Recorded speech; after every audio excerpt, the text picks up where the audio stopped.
Chicago, 2014. In a quiet, tree-lined suburb, a 32-year-old woman named Tasha Reynolds died in a house that was supposed to be her fortress.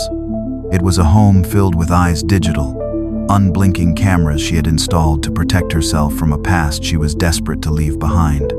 But on the night her life was taken, those eyes were rendered blind, their memories wiped clean, leaving behind only a chilling, digital silence. The police called it a glitch, a tragic malfunction. Her sister called it a lie. This is the story of that silence, and of the one woman who refused to let it be the final word. A woman who would prove that the most powerful truths are not always the ones that are recorded. Before I begin, thank you for watching. I'd love to know in the comments where you're watching from and what time it is there. It means a lot to know you're here, sharing these stories with me. We're in this together. Now, let me tell you the story. The flashing lights of the patrol cars cast a silent, rhythmic pulse of red and blue against the pristine white siding of the house on Maple Street. It was a scene of controlled, professional calm, a stark contrast to the maelstrom of grief that was just beginning to gather on the lawn. Neighbors peeked from behind drawn curtains, their faces a mixture of curiosity and concern. It was just after 10 p.m. when Monique Reynolds had made the call. She had stood on her sister's porch, a spare key clutched in her trembling hand, a cold, hard knot of dread in her stomach after a day of unanswered calls. What she had found inside had shattered her world.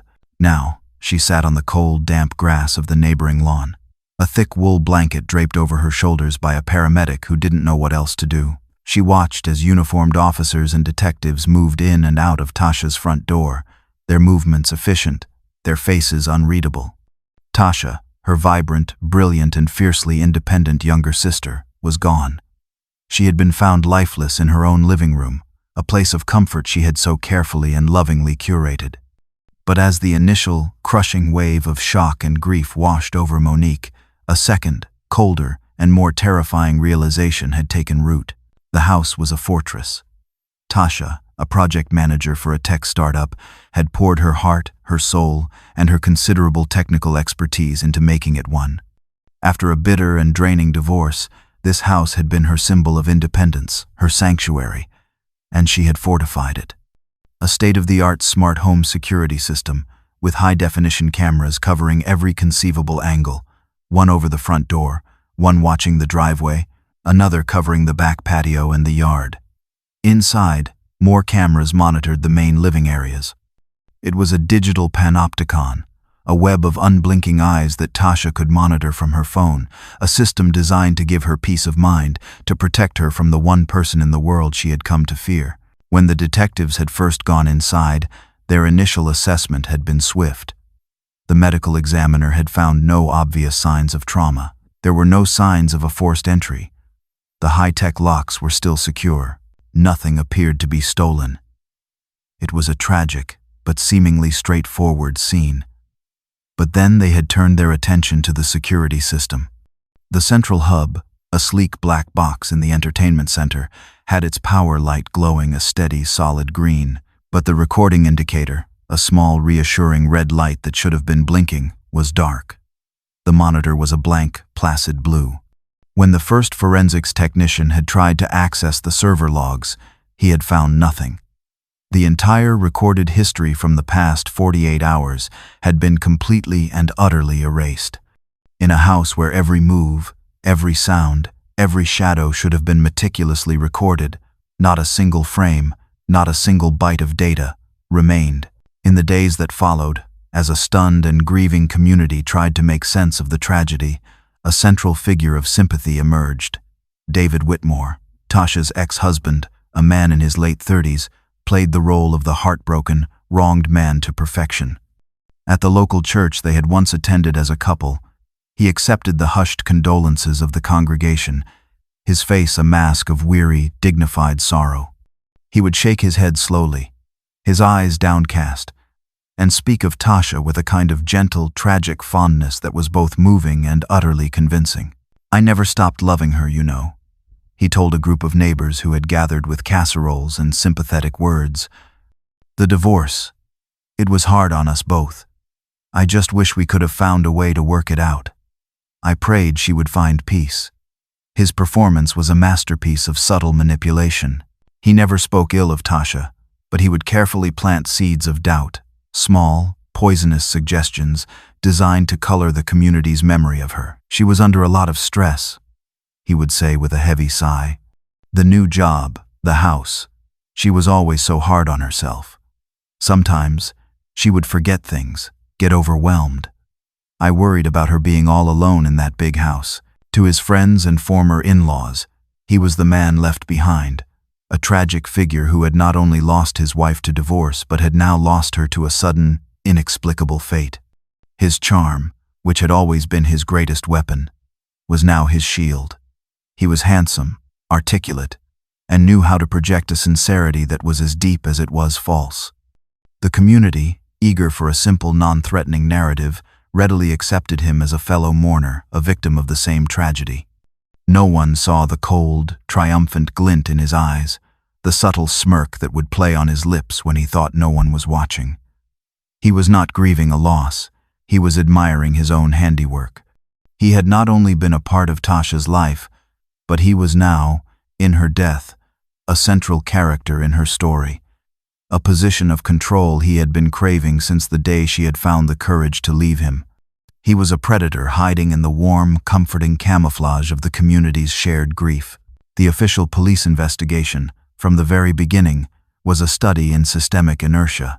The detectives assigned to the case, faced with a pristine scene, no clear cause of death, and no evidence of a break-in, defaulted to the path of least resistance. The central, glaring mystery of the missing footage was not treated as a red flag, but as a technical inconvenience, an unfortunate glitch that complicated an otherwise straightforward case of an unattended death. The lead detective, a man named Harris who was just a few years from retirement, held a meeting with the security company's lead technician.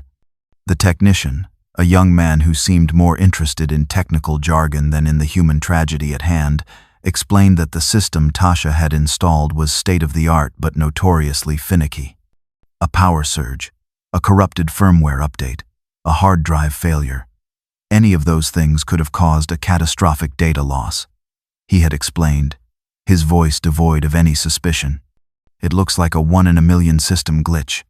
The logs are completely wiped. There's nothing to recover. This explanation was all the detectives needed. It was a neat, tidy, and, most importantly, blameless answer. It required no further investigation, no allocation of precious resources to a case that had no obvious signs of a crime. When Monique had called, frantic and desperate for answers, Detective Harris had delivered the verdict with a calm, placating, and deeply infuriating professionalism. "Ma'am, it appears to have been a technical malfunction," he had told her over the phone. "We're still waiting on the full toxicology report, but right now, all signs point to a tragic, but non-criminal, event."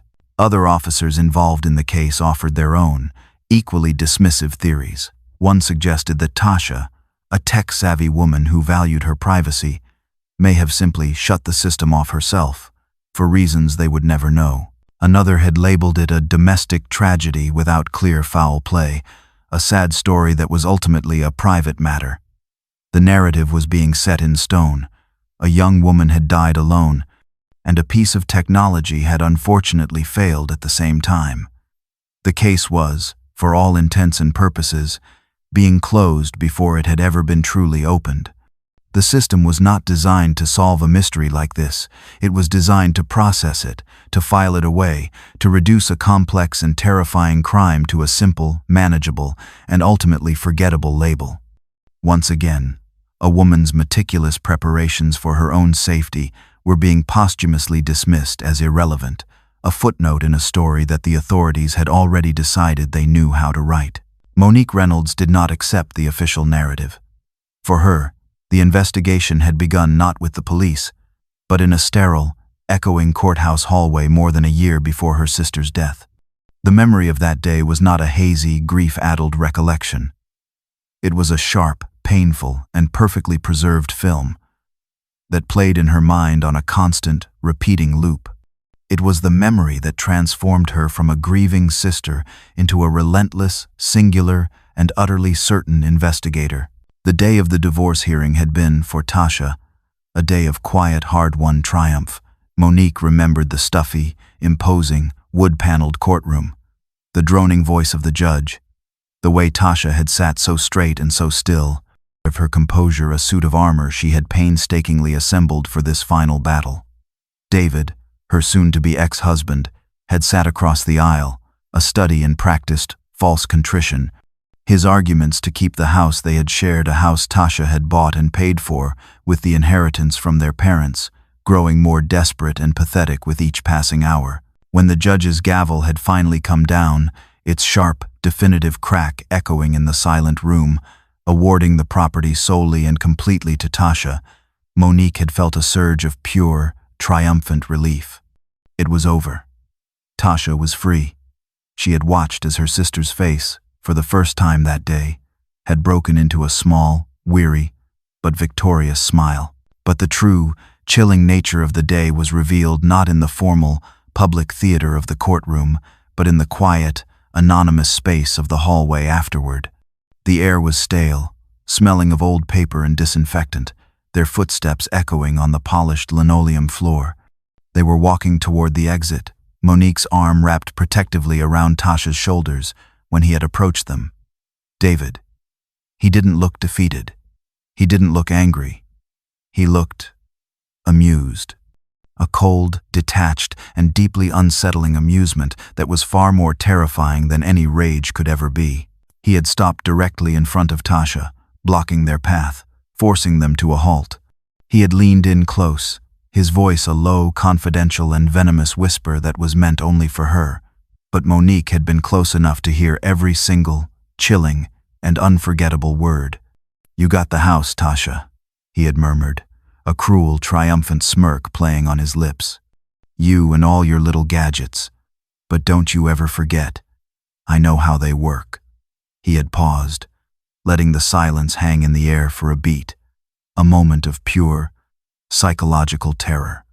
And then he had delivered the line that was now seared into Monique's memory like a brand. "These cameras won't keep you safe from me." A cold, physical chill had snaked its way down Monique's spine. It was not the empty threat of a man in a moment of anger. It was a promise. It was a calm, calculated statement of intent. It was a predator marking its territory, reminding its former prey that no cage, no matter how technologically advanced, would ever be strong enough to keep him out. Tasha, to her credit, hadn't flinched. She had just stared back at him, her eyes full of a steely resolve that Monique both admired and feared. "Get out of my way, David," she had said, her voice quiet but firm. He had just chuckled, a low, guttural sound that was devoid of any humor, and had stepped aside, letting them pass. As they walked away, Monique had turned back to look at him. He was still standing there, watching them, that same cold, triumphant smirk on his face. He looked like a man who hadn't lost at all, but who had simply decided to change the rules of the game. Monique had just witnessed a prophecy, a declaration of a war that had just begun, and she was the only other person in the world who had heard it. The funeral was a surreal, out-of-body experience, a public performance of grief for a private tragedy that only Monique knew the true, horrifying dimensions of. The church, a place where Tasha's beautiful, soaring soprano voice had once filled the rafters with joy and praise, was now packed with mourners, a testament to the many lives she had touched with her bright, vibrant spirit. The air was thick and heavy with the cloying, sweet scent of lilies, a smell that Monique knew she would forever associate with the most profound and devastating loss of her life. She sat in the front pew, a stone statue in a black dress, listening as the pastor spoke of Tasha's faith, of her beautiful voice, of her kindness, of her tragic and untimely passing. Each word, meant to be a comfort, was a fresh, sharp stab of pain. But the most agonizing, the most infuriating, and the most soul-crushing part of the day was him, David. He was there, sitting a few rows behind her, a dark, solemn figure in a perfectly tailored suit. He was playing the part of the grieving, heartbroken ex-husband with a chilling, theatrical perfection that made Monique's blood run cold. She could feel his presence, a cold spot in the warm, crowded, and sorrowful room. She watched out of the corner of her eye as people, good people who had known and loved Tasha, people who had celebrated her escape from a toxic marriage, now approached David, offering their sincere condolences, patting his shoulder, their faces full of a sympathy he had done nothing to earn and everything to betray. He would nod, his face a mask of practiced, dignified sorrow. He would even manage to produce a single, perfect, and completely fraudulent tear at the appropriate moment, wiping it away with the back of his hand as if overcome with a grief he was struggling to contain. The performance was so flawless, so utterly and completely convincing to the unsuspecting audience, that it made Monique feel like she was losing her mind. She saw the lie. She saw the cold, triumphant smirk hidden just beneath the surface of his mournful expression. He was not grieving Tasha. He was basking in the final, ultimate act of his possession of her. Even in death, he was making her story about him, casting himself as the tragic, romantic lead in a drama he had authored. Monique felt a rage so pure, so potent, and so utterly isolating that it was dizzying. She had to physically grip the edge of the hard, wooden pew to keep herself from standing up, from turning around, from screaming the truth at all of them, at these blind, well-meaning fools who were offering their comfort and their casseroles to a monster. She was the only one in a church full of mourners who knew she was in the presence not of a fellow griever, but of an architect of that grief, a predator who was hiding in the warm, comforting, and completely oblivious herd. The rage that had been simmering within Monique during the funeral service reached a boiling point at the reception afterward. The somber gathering was held in the church basement, a large, low-ceilinged room filled with the low, murmuring sounds of grief, the smell of catered food, and the cloying scent of more funeral flowers. Monique moved through the room in a daze, accepting the hugs and the heartfelt, if hollow, words of comfort from friends and family. But her eyes were constantly scanning the room, searching for him. She couldn't let it go. The image of him at the funeral, accepting their pity, had lit a fire in her, a cold, steady, and all-consuming fire of righteous fury. She saw him standing alone for a moment, near the doors that led out to the parking lot, a cup of coffee in his hand, looking for all the world like a man lost in his own sad, tragic memories. This was her chance. She needed to see his face, to look into his eyes, when he was confronted with the truth, away from the prying, sympathetic gazes of the crowd. She walked over to him, her movements deliberate, her heart a cold, hard stone in her chest. He saw her approaching, and his face, which had been a mask of neutral sorrow, settled into an expression of deep, practiced sympathy.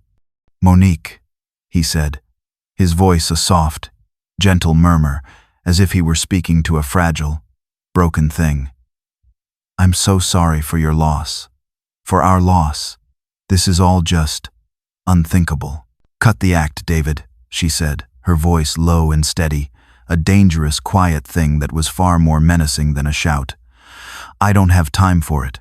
He looked at her, a flicker of something surprise, annoyance, a flash of the real man beneath the mask in his eyes before the sorrowful expression was back in place. "I don't know what you mean," he said, his voice still soft, still full of a false, gentle concern.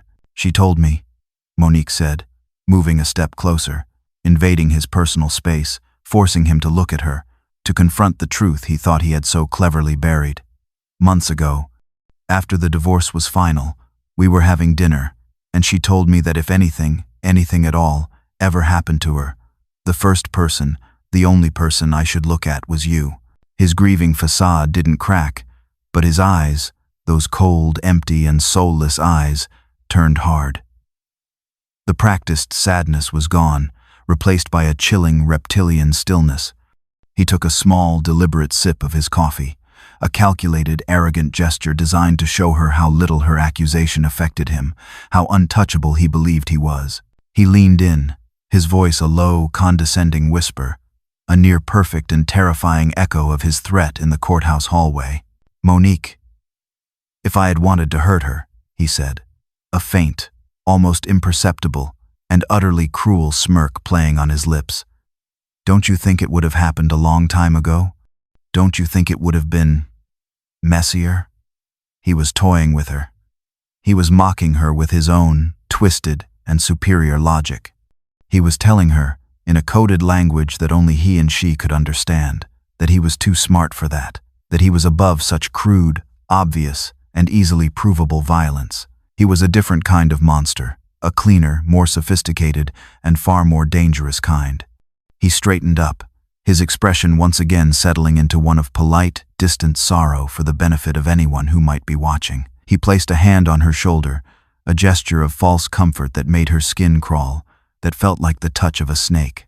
"You're grieving," he said, his voice full of a deep, infuriating, and paternalistic pity. "You're not thinking clearly. You should get some rest."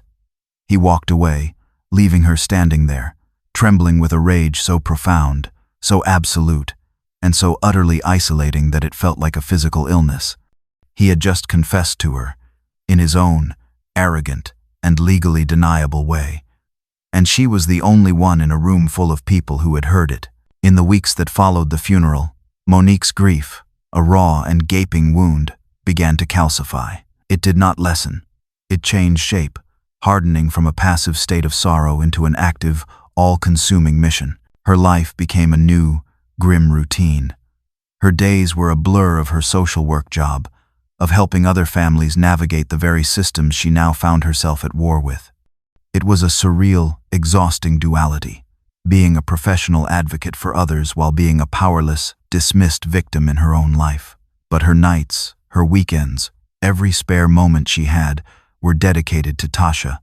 She became a reluctant, self-taught detective, and the police department became her unyielding bureaucratic adversary. She hounded them with a relentless, single-minded determination that she knew, on some level, was bordering on obsession. But she didn't care. Obsession was the only tool she had left. She would call Detective Harris every other day, her voice a familiar, and she was sure, deeply unwelcome presence on his voicemail. "This is Monique Reynolds, calling for an update on my sister Tasha's case. The case number is 741B. I'm calling to see what progress has been made on recovering the corrupted security footage." The repetition was a form of psychological warfare, a refusal to let them forget, a refusal to let the case file gather dust on a shelf. The few times she managed to get Detective Harris on the phone, his voice was a wall of calm, bureaucratic evasion. He would tell her that the department's tech unit was still working on it, that high-level data recovery was a long and complicated process that could take months. He would assure her that they were pursuing all credible leads, a phrase she soon came to realize was a meaningless, procedural platitude. They were all lies, polite, professional fictions designed to placate her, to manage her, to make her go away. She knew, from a contact she had in the city's legal department, that the case had been informally and quietly downgraded. It was no longer being treated as a potential homicide. With no signs of forced entry, no murder weapon, and a still pending and likely inconclusive toxicology report, it had been relegated to the cold, gray purgatory of unexplained deaths. It was seen, as one of her contact sources had put it, as a private matter, a tragic but ultimately unknowable event that had likely occurred between two people with a complicated and now conveniently silent history. Her insistence that the missing footage was the key, that it was the evidence of a crime, that it was the digital equivalent of a bloody fingerprint, was being treated as the emotional, irrational rambling of a grieving relative. She was a problem to be managed, not a witness to be listened to. Her fight for justice for her sister was being framed by the department as a personal, emotional vendetta against her ex-husband, a man against whom they repeatedly, and almost gleefully, reminded her there was not a shred of concrete, physical evidence. The system was closing ranks, its thick, impenetrable walls of procedure, and its ingrained culture of dismissiveness forming a fortress around the truth. She was alone, a single, shouting voice in a soundproof room, and the silence that was swallowing her sister's memory was growing deeper and more absolute with each passing day. Letting go was not an option. It would have been a betrayal not just of Tasha's memory, but of the truth that now burned in Monique's gut like a hot coal. If the police wouldn't investigate, then she would. Tasha's house, which had been sealed by the police for 2 long, agonizing weeks, was finally released back to her, the next of kin. The act of receiving the keys from a stoic, unsympathetic officer felt less like a transfer of property and more like the passing of a torch. The task of packing up her sister's life, of sorting through the physical remnants of a vibrant, promising future she would now never have, was an emotionally agonizing, almost unbearable prospect. But it was also a necessity, and it was an opportunity. The house was no longer just a place of grief. It was a crime scene, and Monique was now its sole, unofficial, and deeply motivated investigator. She started in Tasha's office. It was the room that was most purely her. Tasha, a brilliant and successful graphic designer, was a woman of meticulous, almost obsessive organization. Her office was the command center of her new, hard-won, independent life, and it was a testament to her personality. Clean, modern, and perfectly, almost intimidatingly, ordered. The books on the shelves were arranged not alphabetically, but by color, creating a visually pleasing rainbow of spines. Her client files were color-coded. Her digital archives were a fortress of nested, logically named folders. And her desk was a minimalist landscape of only the most essential tools: a sleek, powerful laptop, a large, high-resolution monitor, and a single, perfect, potted orchid. As Monique began the heartbreaking task of sorting through Tasha's papers, of deciding what to keep, what to shred, what to archive, she felt her sister's presence all around her. It was in the confident, artistic swoop of her handwriting on a notepad, a series of design ideas for a new client. It was in the faint, lingering scent of the jasmine green tea she always drank while she worked, the half-empty box still sitting on the corner of her desk. It was in the small, framed photo on her desk of the 2 of them as children, their arms slung around each other, 2 gapped tooth, uninhibited smiles in a sun-drenched backyard from a lifetime ago. Monique prayed for a clue, for a sign, for some piece of her sister, a diary entry, a stray note, a hidden file that would give voice to the fears she knew Tasha had been so determinedly hiding from the world and from her. She went through her financial records, her client files, her personal correspondence, every piece of paper in that perfectly ordered room. She found nothing. Tasha was a forward-looking person. She did not dwell on the past. There were no angry, cathartic, unsent letters to David. There were no journals filled with her fears and her anxieties. There was only the quiet, determined evidence of a woman who was building a future that had been so brutally and so silently stolen from her. The days Monique spent in that silent, orderly room were a strange, painful mixture of profound, soul-crushing sorrow and a kind of grim, focused, and ever-dwindling hope. She was a ghost in the landscape of her sister's life, sifting through the beautiful, well-ordered artifacts she had left behind, searching for the one, small, and overlooked key that would unlock the truth of her final, silent, and terrifying hours. The discovery, when it finally came, was not a dramatic, cinematic aha moment. It was a quiet, almost accidental revelation, hidden in the most mundane of places, a testament to Tasha's own brilliant and deeply ingrained foresight. Monique was in Tasha's walk-in closet, a space that was as meticulously organized as her office, a place that was so intensely personal that it felt like a violation to be in it without her. Her shoes, a collection she had adored, were arranged in neat, perfect rows on custom-built shelves. Her clothes, a vibrant and stylish collection that was a testament to her creative spirit, were hung by color and by season. Monique was methodically and tearfully packing her sister's beautiful things into large, impersonal cardboard boxes, the faint scent of her perfume, a light, floral scent that was so uniquely her, clinging to the fabric, a ghostly, heartbreaking presence in the small, quiet space. In the back of the closet, on a high, hard-to-reach shelf behind a stack of old, leather-bound photo albums, was a collection of shoeboxes.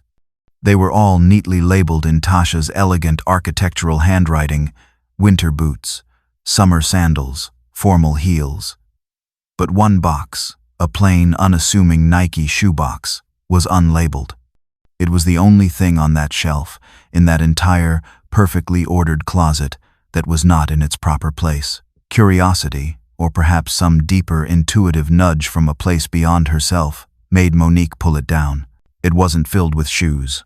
It was filled with a chaotic jumble of old receipts, warranties for appliances she had bought for the house, and the instruction manuals for the dozens of smart devices that ran her home. It was Tasha's junk box, the one, small, and very secret pocket of chaos in her otherwise perfectly ordered world. Monique sifted through the contents, a sad, nostalgic smile on her face. And then she saw it. Tucked away at the very bottom, beneath a tangled, spaghetti-like mess of old charging cables and a warranty for a toaster, was a small, black, external hard drive. It was a simple, generic-looking device, no bigger than a deck of cards. It was completely unlabeled. There was nothing to distinguish it from the dozens of other pieces of old, discarded tech she had. But Monique's heart gave a sudden, sharp, and powerfully hopeful jolt. She remembered a conversation they'd had months ago, when Tasha was first setting up her intricate security system. Monique had been teasing her about her technological fortress, about the sheer overwhelming complexity of it all. "What happens if it all crashes, Tash?" she'd asked, half joking. "What happens if you have a power surge, or if the main server just dies? What if you lose everything?" Tasha had just smiled, a small, confident, and slightly mysterious smile that Monique now understood. "I have a secret failsafe, Monique," she had said, her eyes twinkling. "A little ghost in the machine, just in case." Monique stood in the silent, fragrant closet, the small, cool, and heavy object resting in the palm of her hand. A secret failsafe, a ghost in the machine. A surge of pure, unadulterated, and desperate hope rushed through her, so powerful it almost made her knees buckle. This was it. This had to be it. This was not just a piece of hardware. This was a message. This was the voice of her sister, reaching out to her from beyond the digital silence. Monique's hands were shaking so violently that she had to grip the steering wheel with both hands to keep the car steady. She drove not home, but to the apartment of her friend, Leo. Leo was a tech genius, a freelance cybersecurity expert who lived in a world of code and algorithms that was as foreign to Monique as a distant planet. His small, cluttered apartment was a chaotic nexus of wires, servers, and multiple glowing monitors, a place that looked like the cockpit of a futuristic and slightly messy spaceship. If anyone in the world could unlock the secrets of the small black hard drive, it was him. He listened to her story, his usual cheerful and slightly nerdy demeanor giving way to a look of grim, focused seriousness as she explained where she had found the drive and what she thought it might be. He took the hard drive from her with a kind of gentle, professional reverence, as if it were a sacred and potentially dangerous artifact. "No promises, Monique," he said, his eyes full of a deep, compassionate concern that was a balm to her frayed nerves. "If Tasha encrypted this thing properly, and I have no doubt that she did, it could be like trying to crack Fort Knox, and if the data is seriously corrupted, there might be nothing left to find." The wait was an agony of suspense. For 3 long days, Monique heard nothing. She tried to work, to go through the motions of her normal life, but her mind was in that small, cluttered apartment, with Leo and the small, black box that held all of her remaining hope. She jumped every time her phone rang, her heart leaping into her throat, only to be disappointed. On the 4th day, he called. His voice was quiet, tense, and full of an energy she couldn't quite decipher. "You need to come over," he said, his voice a low, excited whisper. "Right now, and you need to sit down." When she arrived, she found him sitting in front of his massive, multi-monitor computer setup, his face pale in the glow of the screens. "It wasn't just a backup, Monique," he explained, his voice a mixture of awe and fury. "It was a ghost drive. Tasha had it set up to perform an automatic, encrypted, and deep-level backup of all her system logs once a week. Not the video footage itself, that would have been too much data for a drive this size, but the metadata. The logs of the system's activity, the digital fingerprints. He pointed to one of the screens, which was filled with lines of dense, incomprehensible code, a language she didn't understand, but which she knew held the key to everything. He began to translate the code into a chilling, simple, and undeniable narrative. The logs were irrefutable. They showed that the security system had been operating perfectly, without a single error, until 2:13 a.m. on the night Tasha had died. At that precise moment, the system was manually accessed, not from within the house, not through the main user interface, but remotely, using a high-level, administrative override code, a digital skeleton key that only a handful of people at the security company should have had access to. And then, the logs showed, one by one the cameras were shut down, and the command to permanently erase the recording archives on the main server was initiated. "It wasn't a glitch, Monique," Leo said, his voice full of a quiet, furious awe at Tasha's foresight. "It was a deliberate, professional, and completely silent assassination of the evidence." And then he showed her the final, damning piece, the ghost in the machine that Tasha had promised. There was one tiny, corrupted video fragment from the driveway camera that the backup managed to snag in the milliseconds between the camera being active and the system being wiped, he said, his fingers flying across the keyboard. An image appeared on the screen. It was grainy, pixelated, and distorted, a ghost of a picture. But it was clear enough. It showed the front of a car, its headlights cutting a sharp, bright swathe across the dark driveway. The image was too distorted to make out the license plate, but the distinctive, hawk-like shape of the headlights, a unique feature of that year's model, was unmistakable. It was a late-model Ford Mustang, the same make, the same model, and the same year as the car that belonged to David Whitmore. The video fragment was not a smoking gun. Monique, a social worker who had spent her career navigating the frustratingly high standards of legal evidence, knew that. It was a grainy, circumstantial, and legally ambiguous piece of evidence. She knew that if she took this new information to Detective Harris, he would find a way to dismiss it. He would say it could have been any car of the same model. He would say it proved David was in the area, but not that he was in the house. He would say it was interesting, but not enough to reopen a case he had already mentally and professionally closed. The police department had chosen its narrative, and they were not going to let a blurry picture and some complicated tech jargon from a grieving sister's friend change their minds. She was still just a woman with a vendetta. She needed to go around them. She needed to take her case to a higher and more powerful court, the court of public opinion. She spent the next 2 days doing her research, her grief and her rage now channeled into a cold, hard, and strategic focus. She found an investigative journalist at the Chicago Tribune named Ben Carter, a man with a reputation for being a tenacious, fearless bulldog, a reporter who had built his career on exposing police incompetence and city hall corruption.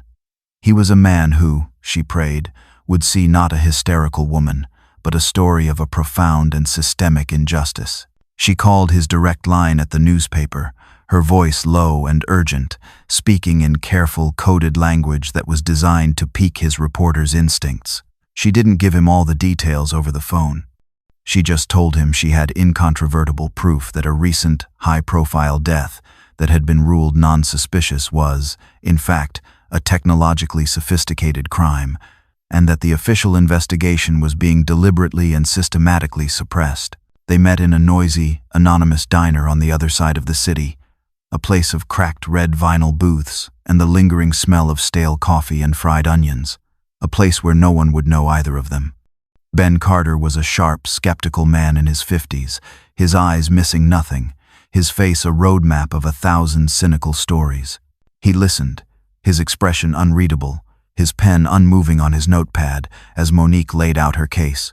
She didn't just tell him her story. She showed him. She spread it all out on the Formica tabletop, a heartbreaking, undeniable, and meticulously organized archive of her sister's last days and her own lonely, thankless investigation. She showed him the photograph of Tasha, so full of a life that had been stolen. She told him about the divorce, about the cold, prophetic threat in the courthouse hallway. She described the scene of her sister's death, the impossible, chilling, and complete silence of her state-of-the-art security system. She gave him the names of the dismissive detectives, the timeline of their inaction, the litany of their lazy, insulting excuses. And then she played her trump card. She handed him a thick, professional-looking folder. Inside was Leo's sworn, notarized, and legally binding affidavit, explaining in clear, simple, and layman's terms what he had found on the hidden hard drive. And tucked behind it, in a protective plastic sleeve, was a high-resolution, glossy, and deeply haunting print of the one, single, damning image, the grainy, ghostly headlights of David Whitmore's car, a silent, electronic witness that had survived the digital massacre, a voice from her sister's technological grave. Ben Carter stared at the photograph for a long, silent moment. His skepticism, his professional, cynical armor, slowly, visibly, melted away, replaced by the unmistakable, hungry, and righteous look of a reporter who has just found the story of a lifetime. He looked up at her, his eyes now full of a new, fierce intensity. "They called this a glitch?" he asked, his voice a low, angry growl that was full of a disbelief that mirrored her own. "They called it a private matter," Monique replied, her voice quiet but steady. He just shook his head, a look of profound, world-weary disgust on his face. He finally picked up his pen. "Not anymore," he said. The story broke on a Sunday morning, the one day of the week when people still sat down with a physical newspaper and a cup of coffee, a day reserved for deeper, more investigative stories. It was the front page, above the fold bombshell that Ben Carter had promised. The headline was not sensationalistic. It was a quiet, powerful, and deeply unsettling accusation. A house full of eyes, a memory full of holes. Sister of deceased tech expert accuses police of ignoring evidence in ex-husband's perfect crime. The article was a masterpiece of investigative journalism, a long-form, deeply reported piece that laid out the entire story, Monique's story, with a cold, dispassionate, and utterly damning clarity. It had the beautiful, professional photograph of Tasha, smiling and vibrant, a testament to the life that had been lost. It had a picture of the pristine suburban house, its silent, accusing cameras circled in red. It had a detailed, damning timeline of the police department's inaction, contrasting their quick, dismissive initial report with the months of Monique's unanswered calls.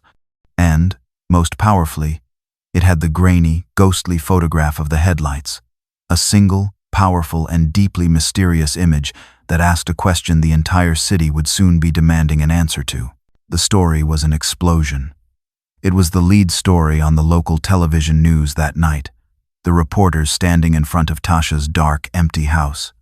By Monday morning, it had been picked up by the national news networks, the story of the smart home mystery, a compelling and terrifying modern-day ghost story. Tasha's story, Monique's story, was no longer a private whispered tragedy. It was a public firestorm. The narrative was no longer about a simple, unexplained death. It was about a brilliant, independent woman who had done everything right to protect herself. It was about a sophisticated, potential crime that had been committed not with a weapon of violence, but with a weapon of technology. It was about a grieving sister's relentless and heroic fight for justice. And it was about a police department that had, at best, been incompetent and biased, and at worst, had been complicit in a cover-up.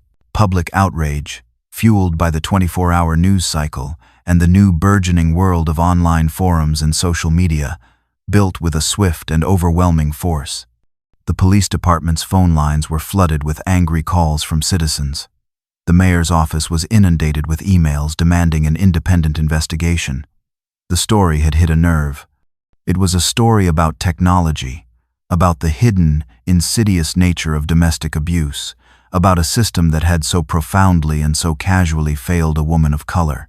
The public pressure, the sheer undeniable weight of a city's collective anger and demand for answers, became an unstoppable force. The department, publicly shamed, their incompetence laid bare for the entire country to see, was backed into a corner. They had no choice.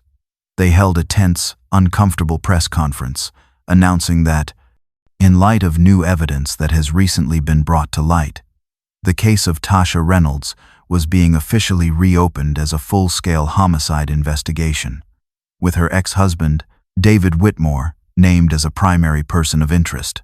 The reopening of the case was like the breaking of a dam. The trickle of investigation that Monique had so desperately and so fruitlessly fought for became a flood. A new, more motivated, and now intensely scrutinized team of detectives was assigned to the case, their careers now tied to the successful resolution of a case that their own department had so spectacularly fumbled.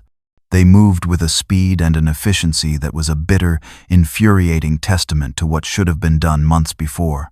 With the public mandate and the now undeniable evidence from the backup hard drive as their starting point, they executed a full-scale, no-knock search warrant on David's home, his office, and all of his electronic devices. The charming, grieving ex-husband was now a homicide suspect, and the carefully constructed world he had built around himself, a world of lies and false sympathy, began to unravel with a stunning, satisfying speed. The digital trail, the one he had been so certain he had so cleverly and so completely erased, was his undoing. On his work computer, detectives from the cybercrimes unit, now fully engaged in the case, found a series of incriminating internet searches made in the weeks leading up to Tasha's death. The searches, which he had attempted to delete, were easily recovered from the hard drive's deep memory. They painted a chilling portrait of a man who was not grieving a lost love, but who was methodically planning a crime. How to remotely disable the specific model of Tasha's security system, how to permanently erase server data without a trace, common, untraceable household poisons and their effects. But the final, damning nail in his digital coffin was not on his computer. It was on his phone. In his contact list, they found the name and number of a man who worked as a senior technician at the very security company Tasha had used, a company that David himself had recommended to her during their separation. Phone records, obtained with a new and easily granted warrant, showed a series of calls between the two men in the days before and the hours immediately following Tasha's death. When confronted by detectives, the technician, a man caught in the gears of a crime far more serious than he had ever imagined, and faced with the threat of being charged as an accomplice to a capital crime, confessed everything. He admitted that David, an old acquaintance, had paid him thousands of dollars in cash for a high-level administrative password, a digital skeleton key that would give him complete, remote, and supposedly untraceable access to Tasha's entire system. He had shown him how to use it, how to shut down the cameras, how to wipe the servers clean, how to make it all look like a random, catastrophic, and completely blameless system glitch.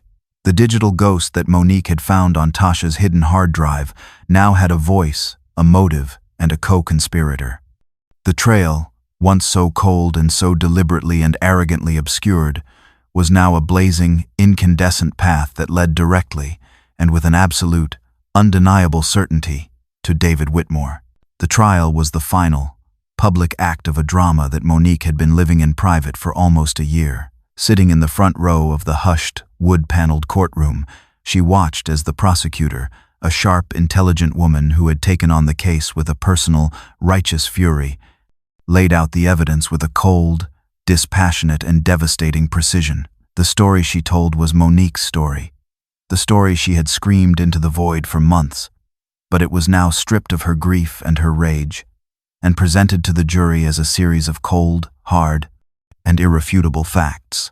The most powerful moment of the trial, the moment that seemed to suck all the air from the room and hold the jury in a state of rapt, horrified attention, was when the prosecutor explained to them exactly how David had committed his crime.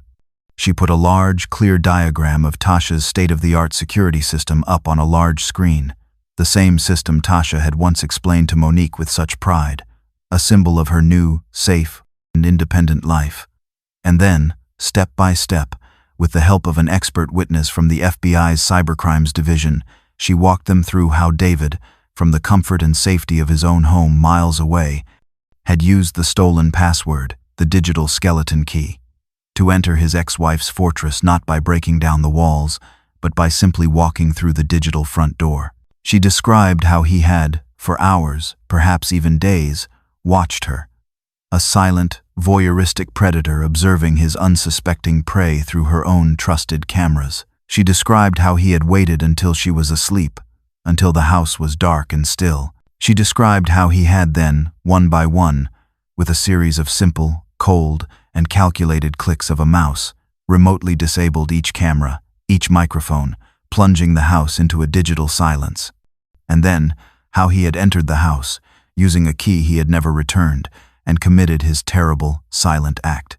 And finally, how he had initiated the master erase command, wiping the servers clean, assassinating the only witness to his crime, and creating the system glitch that he had been so certain, so arrogant, would be his perfect, unprovocable alibi. Gasps filled the courtroom, the jurors, a cross-section of the city. Men and women who had their own doorbells, their own cameras, their own faith in the technology that was supposed to keep them safe, stared at David, their faces a mixture of horror and profound, dawning comprehension. They finally saw him, not as the charming, grieving man he had pretended to be, but as a cold, calculating, and deeply evil man who had turned his ex-wife's greatest strength, her belief in the power of technology to protect her, into his most powerful and insidious weapon against her. As the prosecutor spoke, detailing the digital violation that had preceded the physical one, a single, furious, and deeply sorrowful thought echoed in Monique's own mind, a silent eulogy for her brilliant and tragically betrayed sister. "You didn't just erase her footage," she whispered to herself, the words a hot, bitter taste in my mouth. "You erased her life." The climax of the trial was not a piece of technology. It was not a clever legal argument. It was a moment of pure, raw, and uncontrollable human emotion. It was the moment the mask, the one David had worn so masterfully, so convincingly, for so long, was finally and violently shattered for all the world to see. The prosecutor had just finished presenting the last and most powerful piece of evidence, the grainy, enhanced video fragment from Tasha's hidden hard drive.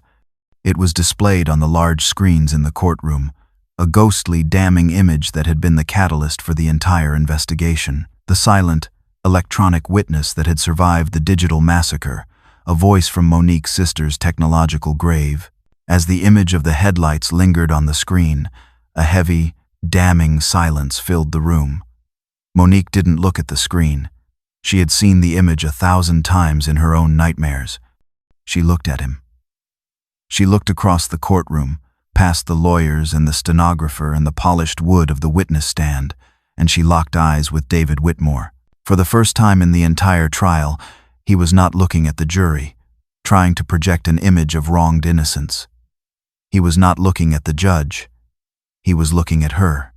And in his eyes, she did not see fear. She did not see remorse. She saw a pure, unadulterated, and possessive hatred. It was the look of a king whose prized possession had not only escaped him, but had managed, from beyond the grave, through the loyalty and the relentless love of her sister, to bring about his downfall. And in that moment, seeing her steady, unwavering, and deeply accusatory gaze, his carefully constructed composure, the mask of the calm, reasonable man he had worn for over a year, finally and completely shattered. A dark, primal rage, the true face of the monster she had always known was there, twisted his features. He lunged forward in his seat, his body straining against the restraints of his chair, his hands clenched into white-knuckled fists on the table before him. He was no longer looking at her.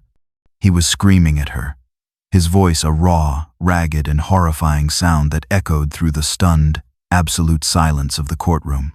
"She was mine before she was yours," he roared, his voice cracking with a venomous proprietary fury.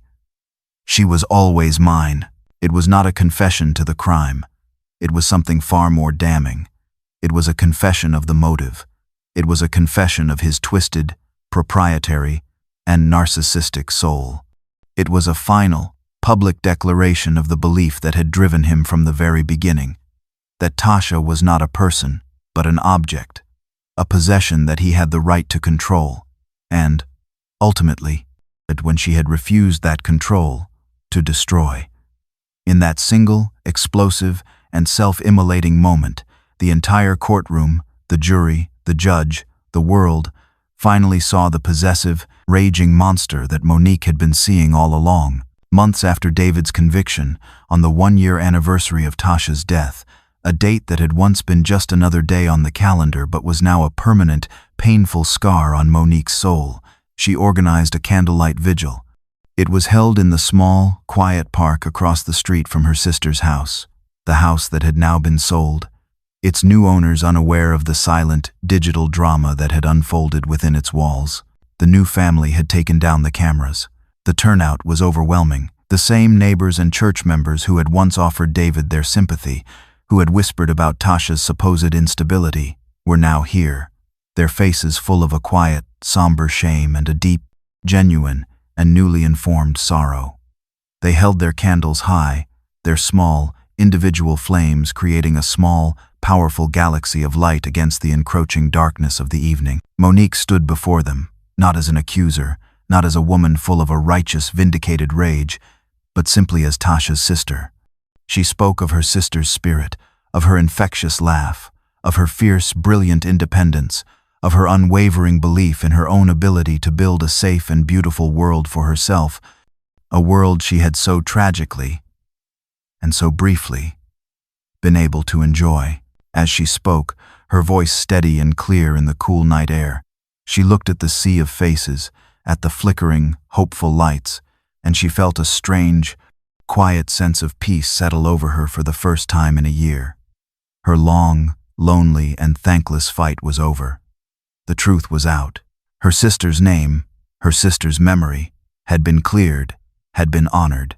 Holding her own candle high, its warm light a small, defiant star in the darkness, she thought about the long, exhausting, and deeply isolating journey she had been on. She thought about the dismissive detectives, the manipulative, lying ex-husband, the silent, erased footage. She thought about her sister, her brilliant, brave, and tragically betrayed sister. And as the vigil came to a close, a final, powerful, and deeply personal thought echoed in her mind. A silent promise to Tasha and to herself. She built a house full of eyes, she thought, the words a quiet, final eulogy in the landscape of her mind. But in the end, none of them saw what mattered. I did, and I'll make sure no one ever forgets.